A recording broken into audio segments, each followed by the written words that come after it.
Hey, in this video we'll do a review of the Garmin ANT adapter for iOS. This is to use instead of your Forerunner with your iPod, iPhone, iPad if you wanted to. Get your ANT adapter here. It is very similar in size to the competitor, which is Wahoo Fitness. Also looks very similar in size to the Nike Plus.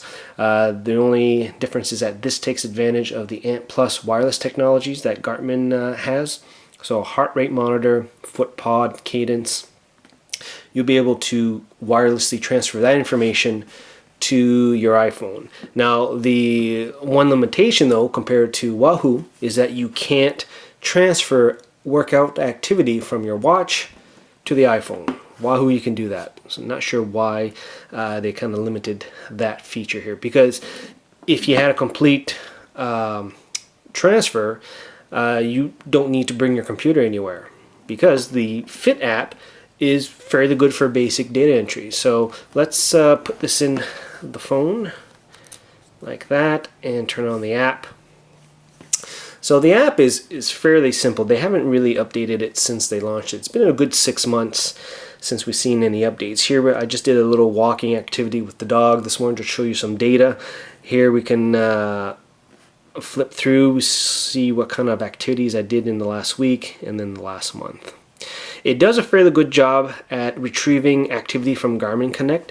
So even if you do workouts that you sync with your Forerunner to your computer, it will retrieve that. So you can also take a look at past workouts. So in a way, it's pretty cool. You get some basic information here for heart rate. Get your map data, so it's your full track file, and get your laps.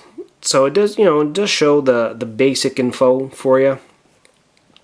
Now, unless you have this mounted on your bike, you really can't take full advantage of the app. And the reason why I say that is that let's start a new activity. Now, I've done the initial setup videos. You can see more each of the screens here, but I'll just start a new workout. And typically hit start and you can flip over to your screen if you wanted your distance information. If you're doing heart rate training or want to grab your sensor information, you can do that. Now you would hit the lock, and if you have this mounted on the bike, that's fine, you get all the information you need. But if you're running, you're probably going to have this in the pocket or your strap that you have on the side of your arm. You don't have any audio alerts. You don't have anything like that. So, for example, if you go to access your music, you can only access your shuffle, your playlist that you set at the beginning. You can't change your song during the workout.